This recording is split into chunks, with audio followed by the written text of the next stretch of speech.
Hi guys, Luckfuck here and welcome to another FIFA 19 Team of the Season Player Review, and today I'm going to be reviewing the 88 rated Team of the Season Moments Sbc Paco Alcacer. His cards looks okay, I guess. Nothing more than that. Just an okay looking card with a few problems to him. He did cost me in the region of 50,000 coins, and in the 4 games that I played him with, he scored me 1 goal and got me 3 assists, and he does have a 4-star big foot as well as 3-star skill moves. Moving along to his game stats, his main standout stats are going to be his 96 positioning, his 91 finishing, his 96 reactions, and finally his 91 heading accuracy. And I did also have the finisher chem star applied to this Paco Alcacer card. Now, according to Footbin as well, if you're doing from scratch, he will also cost you 50,000 coins. I think I actually ended up overspending a little bit on the SBC, despite having some players in the club, so that was kind of my fault. But at the end of the day, it's only 50,000 coins, which isn't that much, and it's not that hard to come by at this stage of FIFA. But I look at the card and I think great finishing, decent dribbling, amazing heading accuracy and jumping. But then there's problems. His pace is far off what is required at this stage of FIFA. His stamina is poor. His strength doesn't look great either. It just looks a very average card. And I suppose people might sit there and say, can you expect so much for 50,000 coins? Let's be honest, no, we shouldn't be expecting a CR7 type of guy for 50,000 coins. But just because he's 50,000 coins, you should still be getting a better card than this, because in-game for me, he didn't feel fantastic. He didn't feel great on the ball, and it's just a very, very average card that I think, although 50,000 coins, a lot of you guys, or probably the majority or nearly everyone, will be able to afford this card. I would just recommend straight off the bat holding your coins and going and doing other SBCs, maybe putting these coins towards a guaranteed Team of the Season pack, something like that. I just don't think straight off the bat, guys, this card is really worth doing, and we'll talk about it a bit now.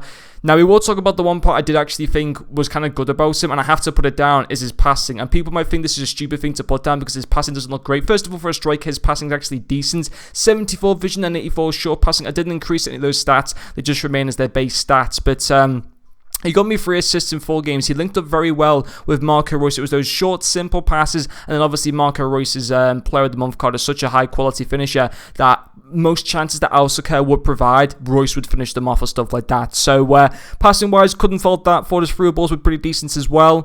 Could be really good as well, and well-utilised in a 2-man attack as well, or certainly with someone like a Reus card playing just behind him.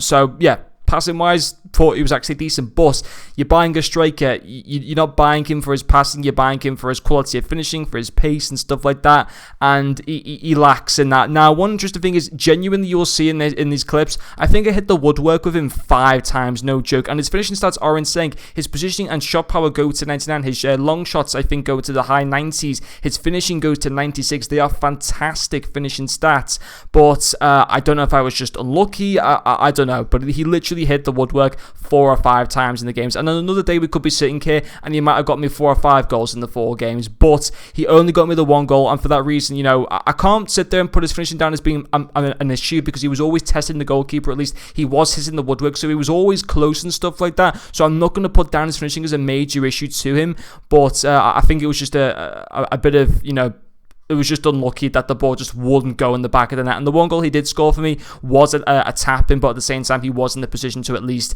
finish the chance off, because it wasn't the easiest of tap-ins. But, yeah, the one major issue I have to him is going to be his pace, 80 acceleration, and 80 sprint speed. And I know people might be saying, well, why don't you put a chem style to increase his pace like he did with Jonas yesterday? First of all, I know this might be a bit bad, guys, but I couldn't be bothered going onto the market to buy a chem style to increase his pace. But even if I did, I'm telling you guys right now, because this guy does also kind of feel a little bit sluggish at the same time, it wouldn't have made the difference putting a chem style onto him. Even if it meant his acceleration and sprint speed went to around 90, he still wouldn't have felt quick enough. So there's some players that get SBC cards that they're given certain stats, and even if you put chem styles to increase them, it doesn't really help out those stats, if you know what I mean.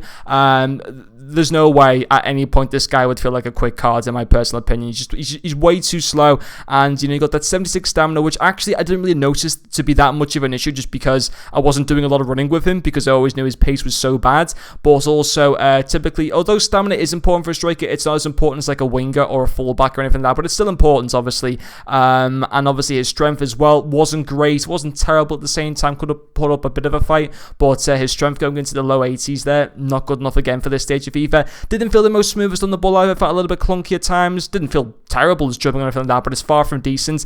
For 50,000 coins, listen, I said this before, we can't expect the best card in the game for 50,000 coins, but we should be getting a better card than this for 50,000 coins. I just don't think it's quite worth you guys going and spending 50,000 coins, and I think 50,000 coins that you may have may be better utilized in another SBC or going out and buying a different team of the season tradable player. But anyway, guys, that is going to finish up this video. Thank you very much for watching, and I'll see you guys later.